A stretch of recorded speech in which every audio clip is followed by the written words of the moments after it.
All right, joining me now with reaction to tonight's breaking news that the DOJ Inspector General will finally investigate potential FISA abuses by the DOJ and the FBI. He is the chairman of the House Intel Committee, and he's been frankly in the forefront while his colleagues have been lazy. Devin Nunes is with us. Congressman, I'm reaching a point of frustration here. We're talking about with these new struck page memos, this was within the 3,000-plus page dump that we finally got at the last minute that you had to subpoena. There's 1.2 million documents, Congressman, and I applaud Chairman Goodlatte, but as we just heard from Congressman Chaffetz, he asked for these documents in 2016. How is it possible that Rod Rosenstein feels that he has the right to withhold this not only from the American people, but Congress, people like you and Bob Goodlatte, the chairman of the Judiciary Committee? Your job is oversight. We do have checks and balances the last time I checked the Constitution, sir. So the more they dig, the worse it gets for them, Sean. So we have to keep working. We have to keep breaking through this. But as I've said, eventually we're going to get all of these documents. So let me just walk back a little bit of the history that we have with Mr. Strzok and Ms. Page. In October, I asked what had happened. Didn't get any information. What had happened, between Strzok and Page. Didn't know. Had asked for, we asked, is there anything there that we need to see? Well, finally, we see a leak to the Washington Post of text messages.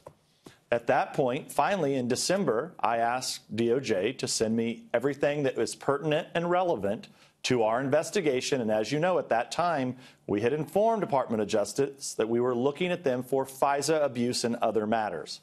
So they produced some of the text messages, which is fine. They did that. They said that was all we needed. Well, then a couple months later, a few more text messages show up. A couple weeks ago, there's the conversation between Mr. Strzok and Ms. Page talking about the FISA court judge. Clearly, that would have been something that the House Intelligence Committee would have been interested in. And now the emails and text messages that you're talking about today on the show, Sean, I have not seen them. However, now that you have them, we're going to have to go try to look through all this to try to piece together what it appears several reporters have now pieced together. What's your initial impression? Do you agree with what Sarah believes and I believe? Well, I was talking to a few members of Congress today.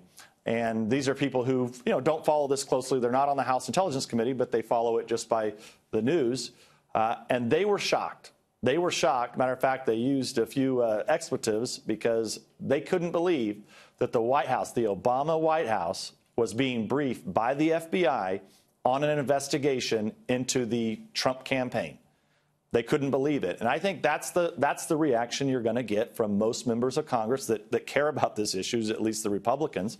And I think you're going to see the American people. When you have McDonough and the White House. It continues to stink. And then you have, remember, obviously Obama knew. Obviously Susan Rice knew. Obviously James Comey was informing them. Obviously, and this is a very sticky point. Because in January of 2017, then President-elect Trump was told by James Comey the dossier is salacious and unverified. But 3 months earlier, he's using it, and the FBI's using it as the bulk of an application for a FISA warrant against the campaign associate of Donald Trump in the lead up to a presidential election, which allows them to then spy on the emails of an opposition party candidate.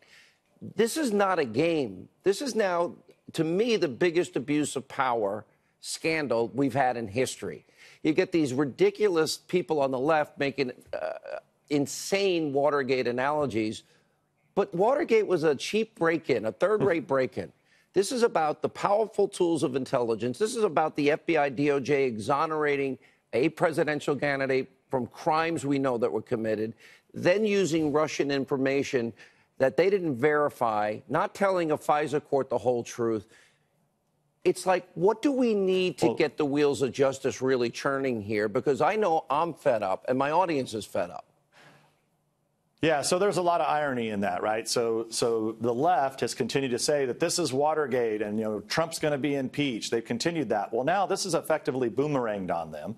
And, you have at least, I think, half of the American people now know that the other party, the Democrats, appear like they weaponize to some degree the intelligence services, by using the foreign intelligence surveillance apparatus in this country to go and target the opposition campaign is totally unacceptable.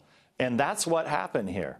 And so people are beginning to learn the truth. So I am happy that Bob Goodlatte subpoenaed these 1.2 million documents. But I said this earlier in the week. We need those documents like yesterday. Yesterday we needed those documents. And what I think now, the difference where we were from a few months ago, because of the obstruction, because of the cover-up, the pressure that the American people are now putting on Congress by making everybody aware of this, asking their congressmen, why is it the Department of Justice can stonewall Congress for this long?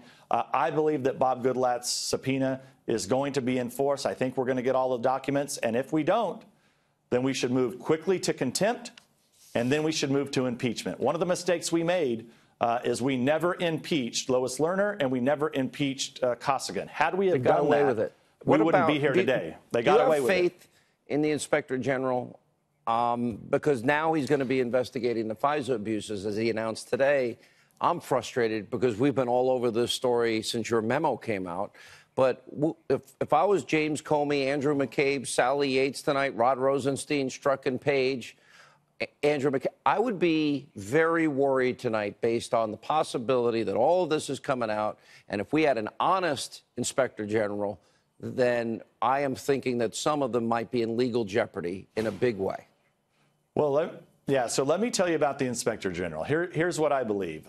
Okay, they have a job to do. So this is part of the job that they should be doing.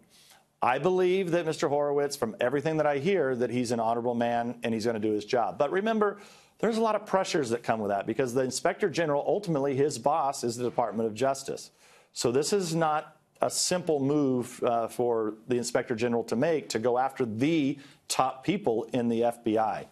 This is why I think I'm glad that Mr. Horowitz is going to continue to look into this. But I also have a lot of concerns about that there's no one else looking into this because you can't. How are you going to get? How are you going to have Mr. Comey testify to the Inspector General? He's not going to sit for an interview with the Inspector General, and neither is Mr. McCabe. So we need a special counsel, as there. Greg Jarrett was saying. You made a conclusion after 14 months. You have no evidence of the Trump campaign and collusion, nor any evidence of any financial impropriety with the Trump organization and the campaign. But yet, even after 14 months of a media breathlessly and hysterically reporting, and your so-called counterpart, an MSNBC wannabe contributor, Adam Schiff, who actually shows up on Russian TV, which is a little ironic. After all of that, they still, how long, do they want this investigation in perpetuity? Is that what they're looking for, to slow the country down in the agenda of the president? What I find amazing is that we have a 250-page report. We have 70 findings and recommendations. The Democrats had none. Okay, that's sitting now. We finally sent that over so it can be declassified so the American people can read all of the great work that our committee has done over the last 14 months. Yet, find me one mainstream media outlet, just find me one that has actually done any coverage whatsoever of any significance on the 70 findings and recommendations they're too busy with that we came out with last week. You won't find it. They're too busy trying to act like Jerry Springer. Last question. You've watched our coverage. If anything I've reported that's been wrong, or Sarah, or John, or Greg Jarrett, or Jay Sekulow, or Tom Fitton, or any of the people, Sebastian Gorka? No, look, Sean, I think you guys have been ahead of the curve on this. A lot of times there is information that some of the reporters you mentioned, they have it well before the Congress has it. That's unbelievable. And I know, and it's very tough. It's very, very tough work that they're having to get through because you have so many people. If you come out with a story, even though it's true, just like this story tonight about these text messages that you guys have uncovered, you're not going to see this covered in the mainstream media. You're not going to see it. I guarantee you it won't happen over the next week.